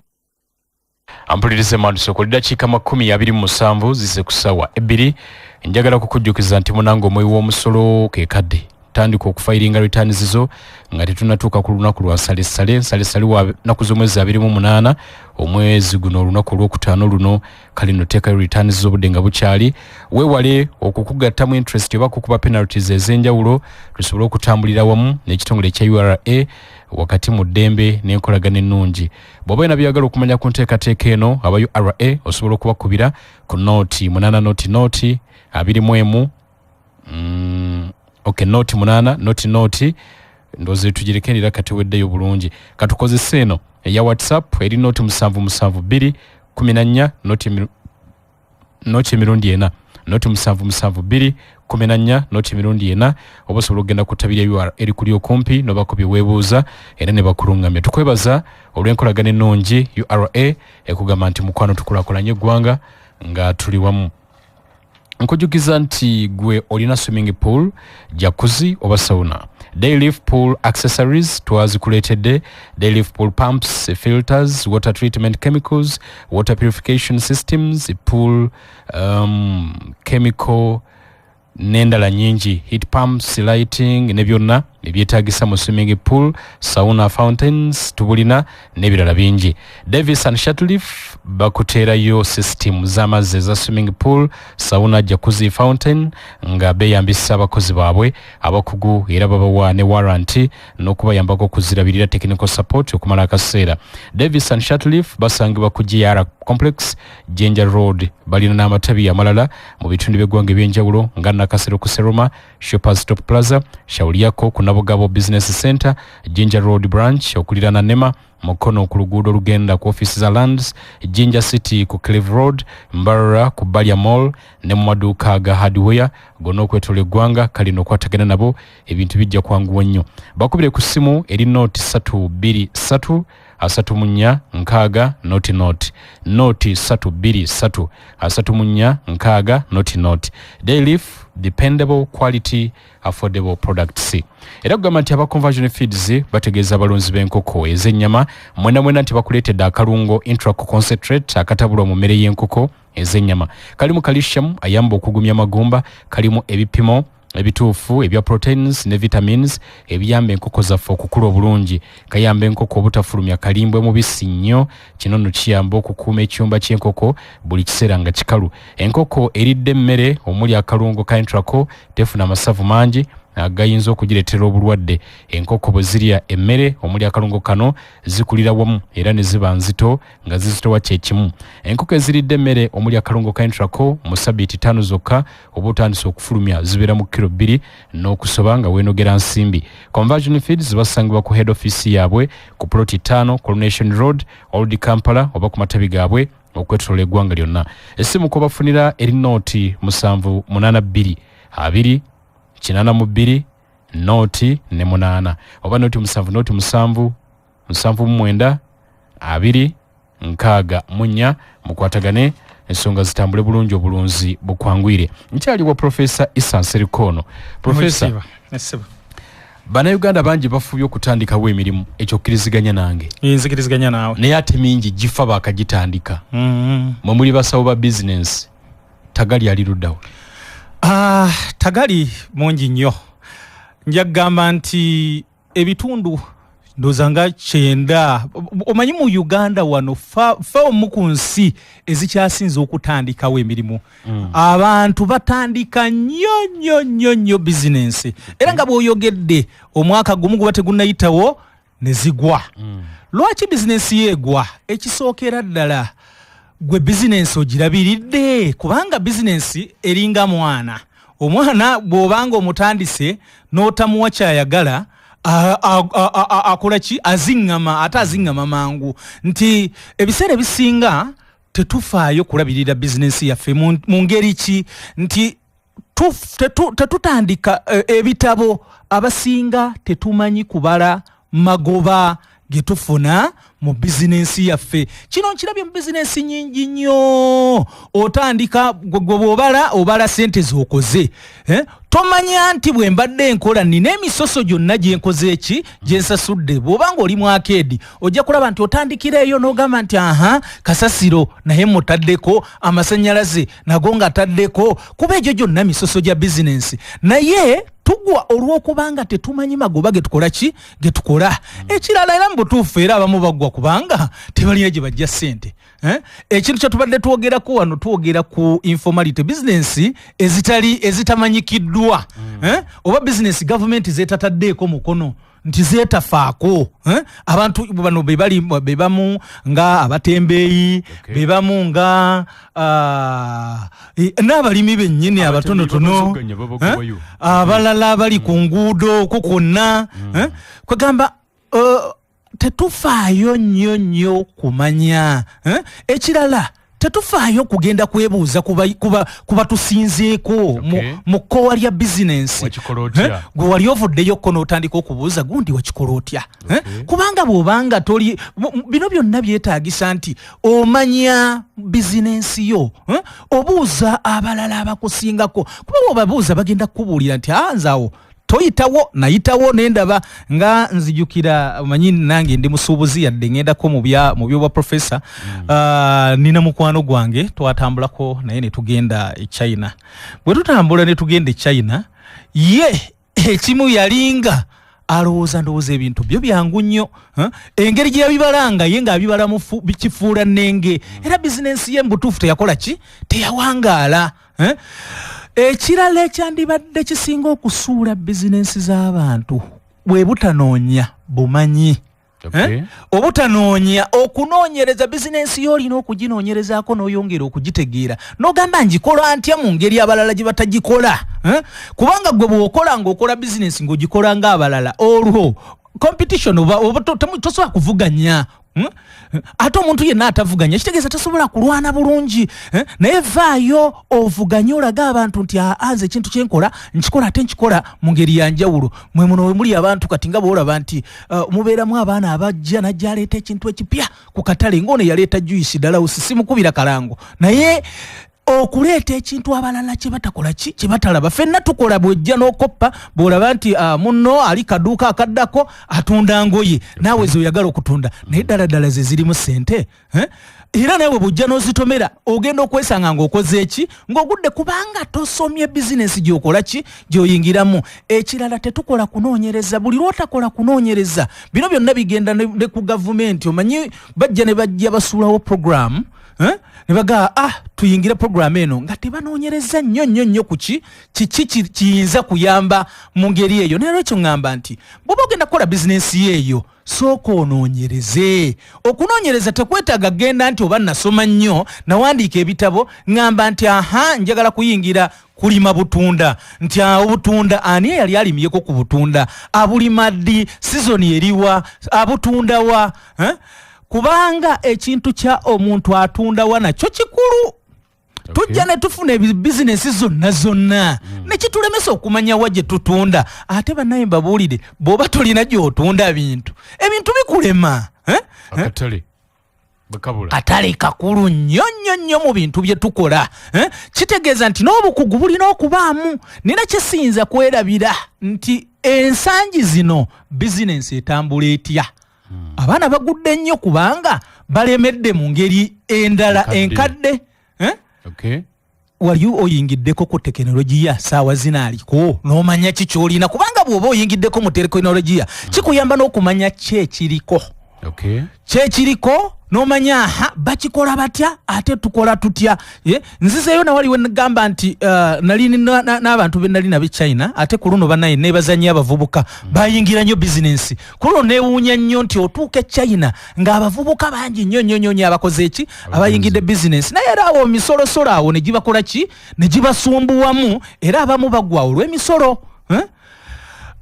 ekirala ekyandibadde kale kisuula bizinensi zino ezaffe kyekyokuba nti abantu omanyi tetufaayo nnyo ku location we wantu wooteeka bizinensi yo tufaayo nnyo gwe kugamba tofaayo kumanya bizinensi yange ekoledde wakati nno njagala okukakasa nti bizinensi erina ebifo byekoleramu n'ebifo byetakoleramu omulala ajja kujja agiteekewo waliwo abamu abageresa ate ndo bano babeera bubeezaawo najja kugamba nti omanyi bizinensi okukola erina kuba ku mukono bwemba omukono oguva bwemba nva mu kibuga omukono gwenzirako oguva mu kibuga kangeze nti gutera kuba oba gwa lefuti omukono gwa kkono naye gwe wali otuddeko awo wansi otadde edduuka lyo litadde ku mukono gwa ddyo nolowooza nti onaafuna abantu abanakola ki abanagula ebintu tukiriza nti abagula abasinga bagula banyuka ngadda waka kati gwe edduuka lyofunye olitadde ku mukono gwa ddyo ate sigamba nti oba kizimbe kinene oba waliwo paakingi bizinesi yawe oba osobola okusigaza tosobola kukola ki kusigaza n'olwekyo ŋŋamba nti ffenna twandibadde abantu nga tubakubiriza oba abavubuka bafeeyo nnyo okutandika batandike naye bafeeyo nnyo ku bintu ebyo byenkoze eki byenzize nga mmenya ate naddala ekyomutimbagano kikulu mba ndi awo omuwala China twali tusuubula ng'asuubula ngoye z'abakyala yazikasukayo ku mutimbagano bw'ati agenda okutuuka wano ebintu byazze nabyo okujja mu nsawo zira nazo ku nnyonyi okimanyi zonna baali baziguze lwaki okwettanira tekinologiya tosobola kukola bizinesi mu nsangi zino nga tokoze eki nga togiyingidde by the way nange olwabeera nasazeewo nenkola ki neŋŋamba nti bino ebintu tubisomesa abantu naye olumu tetukola ki tetubikola neŋŋamba nina okuba nga ndabika ku mutimbagano era neŋŋamba tekirina ekisanja kino tekirina kukuleka ki mabega olina okuddukiramu ate bw'aba kabaka alagidde bannayi mugende abamu baddeyo mukyala abalala basigale mu kibuga nga bakola gwoba olinze eki ampuliriza oli kumanduso mu ggwanga erya Kenya bali mu kwekalakasa nga bwe twogeddeko awo ebibatanudde okwekalakasa gy'emisulo egisusso kikonyekaawo katono naye ebimu ku bijje abavubuka ku mulundi guno be bakulembeddemu okwekalakasa in fact Raila Odinga agaye nti mu bbanga lyamaze mu mbeera ya Kenya talabangako kwekalakasa nga kuno kuvugiddwa abavubuka abato bwe bati ate nga bamalirivu n'ekimu ku bibatanudde nti emisolo gavumenti gyereeta yayongeza ku bintu ebiyambako okugenda mu nkola eya digital nga gy'ogambye recorder amasimu TV byonna ebigwa mu kkowa eryo abavubuka bangi ssente badde bazifuna nga bayita ku kulangira bizinesi zaabwe ku mutimbagano kati nga balaba nti gavumenti ebakutte mu bulago etta bizinesi zaabwe yensonga lwaki beeye ku nguudo gavumenti wano biki ennyo by'otunula munoga nti bino gavumenti byekoze bisse bizinesi z'abantu ezitandika wano n'okulemesa ezigenda maaso okukulaakulana nja kusookera ku ky'omusolo ekisookera ddala tulina okumanya nti mu nsi ffenna tulina okusasula omusolo ate ensako saawa zino eya gavumenti si yesinga obunene nti ŋŋamba nti gavumenti saawa zino ebintu byejjamu omusolo bikyali bitono n'olwekyo tulina gavumenti yennyini erina okutandika okuba nga eraba okusooka nga tusoose ne tujjako kiri eri kye tugambye nti gavumenti esooka n'ereetawo okugwa kwa bizinensi nayo kennyini erina okusooka n'emanya nti mu okufuna emiwaatwa emirala engeri ki gyeyinza okufuna akasente akalala akeyongera ku nsako kakati bwemala ekyo eyinza ekikola nga eyongerako kubawo nawulidde owekitiibwa mwami Gobi mbutuufu nzikiriza nti ebintu ebimu byokola mbutuufu byo ddala birungi naye olina naawe okubanga twongeramu kali eri ketugambye nti okwongera ku tax base informality zino bizinesi zonna ezitamanyikiddwa nazo tuziggyeko akasente akatonotono naye ng'oggyeko ekyo okudda ku mulamwa guli gw'oyogedde lwaki gavumenti ebiseera ebisinga eremesa ng'eyita mu misolo emigereke nja kuwaako ekyokulabirako kimu olumu kale naye eyinza okuba nga si yeekubbye naye mu process awo nja kugereza abavubuka abajja ebintu China babijja wano ne babireeta bwe babireeta teri mu Uganda yeetengeredde kuleeta container batono nnyo abalina okwetengerera okuleeta container naye olaba abaana bw'akwata najja aleeta container n'ateekamu container emu abavubuka wano bwajja n'atuusa ebintu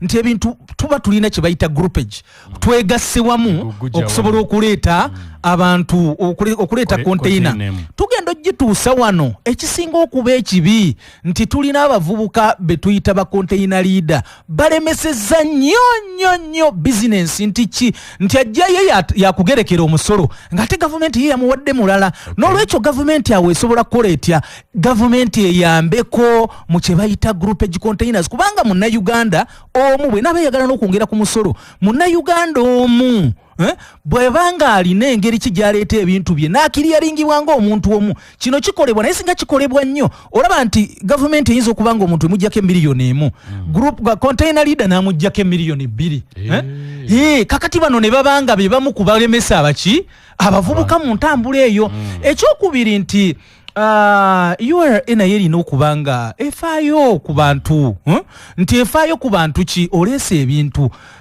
tufeeyo nnyo n'okwongera okukakasa oleesa jaketi wano ogitunda emitwalo 2 lwaki omuntu yandigambye ogenda akola valuation najja akugamba nti ebeere ya mitwalo 3 n'ekitundu oba ajja akugyeko omusolo gwa mitwalo 2 awo olaba nti omuntu oba omukozi eki oba omukozi bubi era aba alina kugwa n'olwekyawo ne URA yaffe wano erina okuddamu neyeetegeka neyeebeereramu okubanga efuna kubanga sente zo nnyingi zikyalimu naye okwongera okubanga naye yeekenneenya kubanga era omu yeeremesezaamu koki abantu ate bino byose sijja kwagala nnyo kubyogerako naye abantu bafuna ki kye baagala mu misolo obuweereza buli butya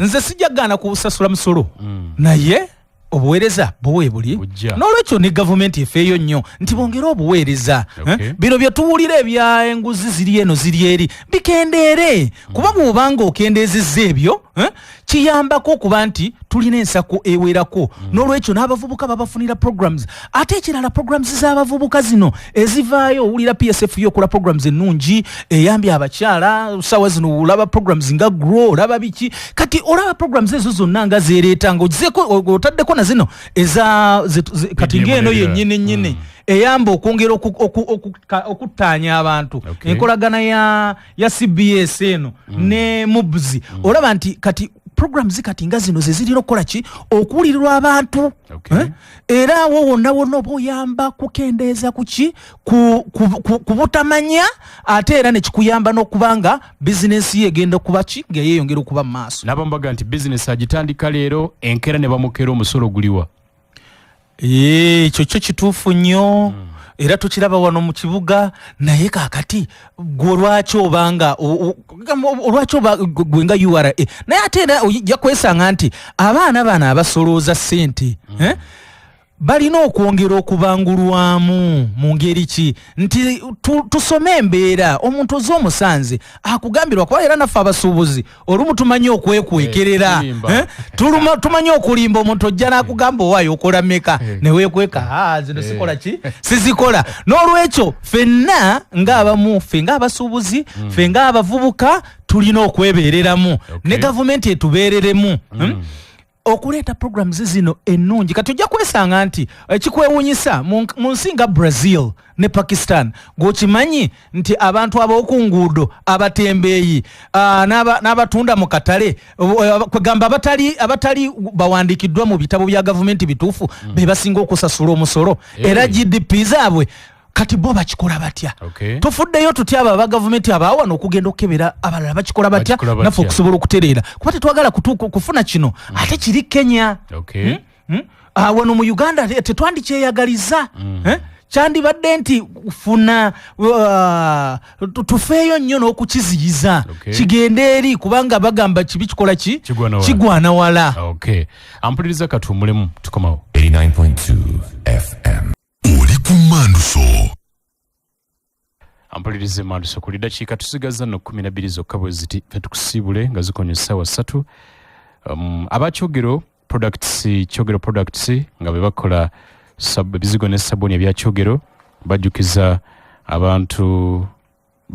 abantu mwenna ndi kyogero habojeri ne kyogero habosop bisangibwa maduuka ne supermarket wonna mu ggwanga wamu ne mu kikubo mu Kampala bategeeza abantu mwenna nti balina n'ebika by'ebizigo ebiwerako mu katale omuli kyogero habojeri kyogero habosop kyogero vitamin E pink ekizigo ne sabuni kyogero cocoa butter jelly ne sabuni kyogero aloe vera jelly ne sabuni kyogero non perfumed jelly ku lwabo abatayagala buwoowo wamu n'ebirala bingi bifune ku dduuka erikuli okumpi genda bugenzi bagenzi njagala kyogero sabuni saba kyogero ate n'ekizigo saba kyogero genda ku dduuka erikuli okumpi supermarket ate ne mu kikuubo waliwo n'emmotoka ezibitambuza era osobola okubifunayo Esimu kubakubira naddala gwe musuubuzi eri nooti 754 55 72 3 oba nooti 392 17 68 72. Nga tujaguza emyaka 50 I&M Bank twanjudde enkola za tekinologiya ez'enjawulo okusobozesa bakasitoma baffe okwanguyirwa empeereza yaffe. Bakasitoma baffe bonna abakozesa Mastercard bafuna ennyongeza zino wammanga enshuwa ey'obwereere nga bagenda ebweru w'eggwanga naddala nga batambulira ku visa eya Shingen, okusalirwako ku tiketi z'ennyonyi n'okukozesa ebisenge bituulwamu ku bisaawe by'ennyonyi by'enjawulo, okusalirwako ku hotels nga Serena Group, okusalirwako ebitundu 25 ku buli 100 buli lw'ogula ebintu ku Jumia. Sikala esasuliddwako ebitundu 75 ku buli 100 ku matendekero aga Unicaf. Bakasitoma baffe tubaaniriza okukozesa ekyuma kyaffe ekya Digital Pod kisangibwa ku Kingdom Kampala. Kino nno kikusobozesa okutereka ssente okutuuka ku kawumbi kalamba essaawa yonna buli lunaku ng'okozesa ATM card yo. I&M Bank on your side. Banka ya I&M erungamizibwa ekitongole kya Bank of Uganda. Ssente z'abakasitoma zirabirirwa ekitongole ki Deposit Protection Fund okutuuka ku bukadde bubeera 10 bulamba. Omulimu gw'obulimi n'obulunzi gulimu ebisoomooza bingi okugeza embeera y'obudde oluusi ekyukakyuka ekyeyaana ekijja enkuba n'ejjanga nnyingi kibuyaga n'ebiringa ebyo ebiyinza okunoona ebirime byo wamu n'okutta ensolo zo. Okwewola ssente mu bbanga n'oziteeka mu by'obulimi oba obulunzi kirungi, naye ate olw'ebizibu ebiteebereka oluusi ziyinza okufiirayo. Ebizibu bino byonna n'ebirala bingi osobola okubivunuka singa ofuna insurance eby'obulimi n'obulunzi, agricultural insurance. Gavumenti ya Uganda etaddewo enkola abalimi n'abalunzi mwe bayinza okuyita okufuna inshuwa eno mu bwangu bw'ekitalo era nga basasuliddeko omutemwa. Tuukira insurance company yonna ekuli okumpi weebuze ku nkola ya agricultural insurance osobole okukola okusalawo okutuufu. Obubaka buno bukutuusibwako Insurance Training College of Uganda era bagamba nti ensonga zettanire nnyo. Eddakiika nsigaze 8 ebibuzo niranga 2 Professor Nsereko. Ekibuzo ekisooka ndoozera bwe tubaddawo nti kirungi nnyo okubeera ne tax base nga ngazi abawo omusolo nga bangi okusinga okuba n'abatono ate n'obatulugunya nnyo. Gavumenti eyinza etya okugaziya ne banaabawi b'omusolo bangi oluusi ne mu bye tulaba ng'ebitava mu musolo? Tweyanziza nnyo bana ekyennyina okwogera nti n'okukkiriza nti fenga abantu bonna tulina okukkiriza nti okusasula omusolo kikimu ku bisinga obulungi mu byonna bye tukola singa era gyongera okuba nga gigasa. Naye era ekituufu ekiriwo nti tulina okukkiriza ojja kulaba nga omanyi waliwo n'ekirala kye tutamanyi nti n'abantu abakola mu gavumenti mwennyini be bamu ku basinga okusasula emisolo gino. Ojja kulaba nga bw'oyambuka amadaala n'ogenda ku abakozi ba gavumenti nga ba profesa basasulira ddala nno obukadde bw'ensimbi obuwera buli mwezi. Abakozi abalala bonna mu kkowe lyonna lye bagwamu basasula, ate era ssente zino zimala ne ziddayo mu nsako ennene ya gavumenti. Kakati kye tugamba nti naawe ali ku luguudo lwaki tewabaawo gavumenti tefuna nkola yonna yonna gyesobola ne bwekujjako $1,000 omwezi oba $1,000 omwaka n'oyamba ku nsako, kubanga ebiseera bino ebyera bisinga nti era kimala ne kiddayo ne kikola ki ne kiyamba abantu nti obuweereza era gavumenti bwe befunye ssente ezo buddayo ne budda mu bantu. N'olwekyo gavumenti erina okutandika kati okusengeka oba n'atandikira kuba LC oba abo abakulira obutale oba abo abakonna bonna egezeeko okulaba nti buli omu afaayo nnyo. Kuba gwe nkugereza negamba kino tekiri mu bubi, naye nkugereza negamba nti abantu abamu ku nguudo ekituufu ekiriwo bakolera ddala akasente. Abamu sagamba bonna abamu bayisa ab'amaduuka. Kati ojja kulaba ate bano abali mu Kampala mu tawuni we bayiwa ebintu bwe bati bayiwa ebintu ogenda okulaba nga batunze nnyo okusinga n'abakola ki n'abasasudde omusolo mu maduuka. Kikye tugamba nti enkola eno oyagala kwongera ku tax base lwaki tofuna enkola okuba nti formality oba oyagala oba toyagala business okola ki ogyongerako bateekewo mu mateeka gamba nti wange kubeera nabo abamu baagala nnyo kuba nzijukira era bwe nagenda awo mu katale awe bwayise wali olabanga olumu babanyigiriza ne babagobawo naye ate nga bagamba kale singa gavumenti naffe ekola ki egamba tusasuleyo akantu bwe kati tubeera awantu we tubeera naye tutandika okukola ki okwongera ku nsawo y'eggwanga bino bye bimu ku byetaaga okukola ki okukolebwa kuba ojja genda okulabanga mu nsi nga China balina akatale ak'ekiro kati akatale ak'ekiro buli omu alina omudaala gwe ogenda okulaba nga omudaala gwe balina ababakulira abo baba direct sente zikola ki zigendera ddala kuba era MTN Airtel zonna zajja bw'okwata ekyo n'okasuka okwo kugamba gavumenti nebanga ekitone nnyo abantu babakkiriza ne buli omu n'afuna kugamba ne tubanga tuli mu kye bayita win-win situation nfune naawe ofune ampuliriza kadde kawedde eddakiika bwe nzitunulako ndabanga esigadde 5 zokka naye ekibuuzo ekirala kimu nesigenda kukibuuza olwakadde mwami Katumba omulundi ogunaddako katugenda kuteekateeka tutandikiddewa eddagala liri ki mu bizibu byonna ebiriwo strategies oba enteekateeka wakati wa CBS ne MOBS tugenda kulwanyisa tutya okuzza bizinesi z'abantu engulu okujjanjaba ezo ezifudde kanfune amasimu ng'emu 2 kubanga nago gaaka nnyo wangi webale kuweereza ssebo sebo omukulu tumwera babazze okutusomesa naye ekituluma mwami gundi mwami Lameka n'abatuwuliriza kwe kuwa emisolo era twagala nnyo jjiwa naye ogenda okuwulira nti mpuuga abbye bita wangi nkulamusiza munnange sebo mwami amanya yaza promota Tamale okusooka nja kumwebaza nnyo byonna by'okusomesa naye mu butuufu fe abawiibwa omusolo tusaba tuteekewo security nti bwe mumala okusoloza sente ze mutugjeeko ffe security ekize mugendo ziwa nti bwe munaaziwa minisitule gundi ne tuwulirayo azikozesezza obubi mugenda mukola ki nti abbye omuwi w'omusolo nga mwe abazisolooza ekyo kyekiruma abantu akasemberayo ddala mu butuufu bannayuganda tebagana kuwa musolo kubanga mu nsi yonna gyogezaako bonna abatawa misolo balabikanga abantu abatategeera we batuwa musolo naye kati ffe wano tutuuka ekiseera ekitundu ekisinga okuwa omusolo nga kirabikanga ekitawa musolo twetaaga mukole kweyusa n'ekyo mukiteekeko essira disitulikiti bwetu ebeewa bulungi omusolo mugenda kufuna nga amakubo gali bulungi saavisi nga eri bulungi naye tuwa omusolo netubanga abatawa musolo ze promota Tamale wangi